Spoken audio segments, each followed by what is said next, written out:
Alright guys, ito na lahat ng panel boards. Natapos ko na. Ngayon maglalagay naman ako ng pocket hole. So pagkatapos maglagay ng pocket hole, bago ko siya i-assemble, yung outer part ng cabinet, lalagyan ko na siya ng primer, paint primer, at saka yung masilya. Kasi malaking cabinet to at sa loob ko sa buuin. So, umpisahan ko na bago siya i-assemble, okay? So, let's start.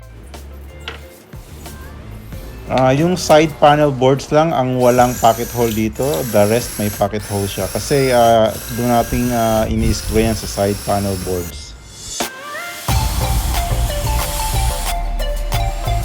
Dadaanan ko muna siya ng sander. 150 grit lang bago ko siya lagyan ng primer at masilya. So itong gagamitin natin pang paint primer, Davis Timber Prime Wood Primer. Okay? Pagkatapos ko siya lagyan ng paint primer, patutuyuin siya kahit mga 30 minutes lang. Tapos tsaka ko siya daanan ng liha, 220 grit na liha.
Guys, kung nagtataka kayo kung bakit nilagyan ko na ito, kasi para sa drawer slides to, para pagka nagbukas ka ng drawer box, pag inilam yung drawer box, hindi siya tatama sa cabinet door. Kaya nilagyan ko siya ng ganito para medyo umangat. Puro ritaso lang naman itong mga plyboards, hindi naman siya makikita pag once na may drawer box na siya. Ginamitan ko yan ng 1/4 na plywood as spacer ng drawer.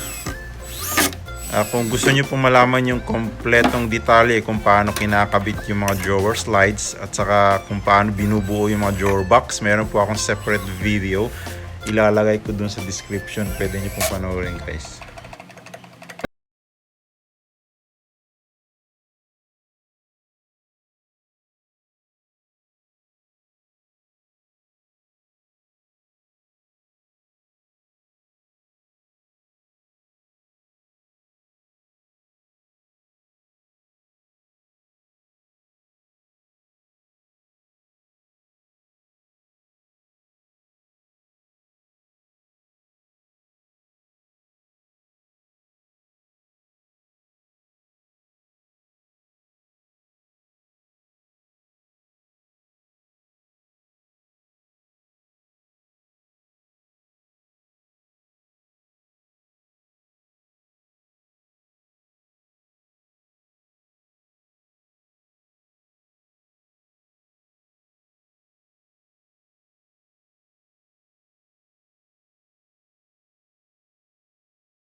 Ako ng yung outer part ng cabinet. Ang ikukulay ko is yung dark gray. So ang gagawin ko lang itong black aqua glossite na water based paint. Hahaluan ko siya ng konting white.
Pa rin doon sa ginawa ko sa side panel boards. Pero ngayon, nagpalit ako ng kulay. Ginawa ko siyang light gray. Kasi masyadong dark siya kasi sa loob ng bahay medyo.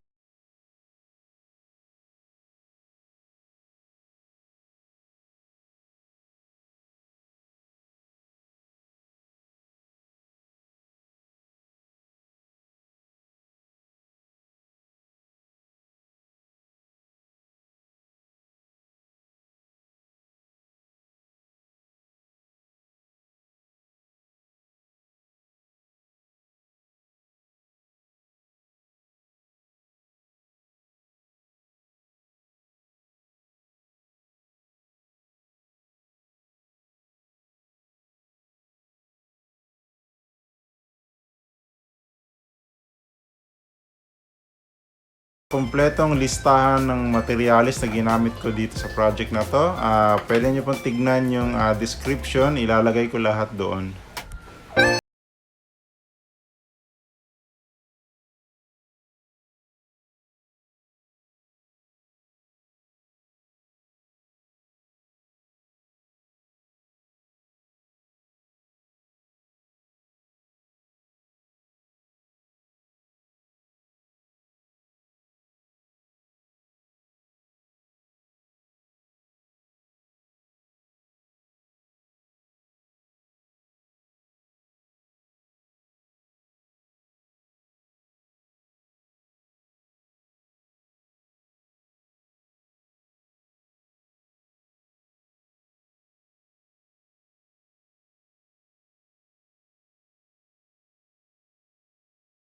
Finally, may natapos na naman akong project ngayon, pantry cabinet. Bibigyan ko kayo ng tour, pero bago yan, shoutout muna kay Chelsea of Lake Forest, California. #1 supporter ko yan. Thank you so much for watching. So ngayon, bibigyan ko kayo ng pantry cabinet tour. So mag-start tayo dito sa ibaba. So ito, nilagyan ko ng drawer sa ibaba para to sa mga toiletries. Kaya dalawang drawer, naka-separate yan. Ngayon, nilagyan ko siya ng leg sa ilalim. Ang original design ko talaga dito, sarado yan, wala siyang leg. Pero naisip namin na mas maganda yung nalilinis mo yung ilalim kasi minsan hindi natin maiwasan na may tumitirang mga ipis o ano pang insekto. So para mas malinis siya, kaya nilagyan ko siya ng leg base, ganyan, modern style.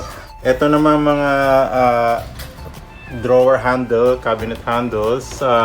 Ito made of wood, gawa ko lang siya. Meron po akong video nito, ilagay ko sa description yung link ng video. Okay guys? So bubuksan na natin itong buong pantry cabinet. Nilagyan ko ito ng ilaw para mas makita natin yung kahit kaya sarado kasi paglalagyan daw ito ng mga silverware, cutleries. Ayan, kutsara, tinidor, kutsilyo, mga sandok, ayan, dito mo siya lalagay. Tapos sa ibaba, pwede siyang food storage. Tapos ibaba, nilagyan ko siya ng parang fake na marble. Ito, wallpaper lang to, marble design. Dinikit ko lang siya para magmukha siyang marble.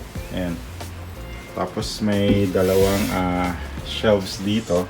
para sa mga anong pang ilalagay na dry food item. So ito nga pala guys, hindi ko na ipakita sa video, binawasan ko pala to kasi hindi ko na-anticipate na maglalagay pala ako ng concealed hinge dito. Sa itaas naman, nilagyan ko rin ng storage dito kung ano pang gusto ilagay, pwedeng itago. So yun lang po guys, thank you so much for watching. Kung meron po kayong mga questions or any suggestions, paki-comment na lang po sa baba. Huwag po natin kalimutan mag-subscribe guys, paki-click na rin yung notification bell. Kung nagustuhan niyo po yung video na to, paki-like na rin. So yun lang po, once again, thank you so much. See you on my next vlog guys.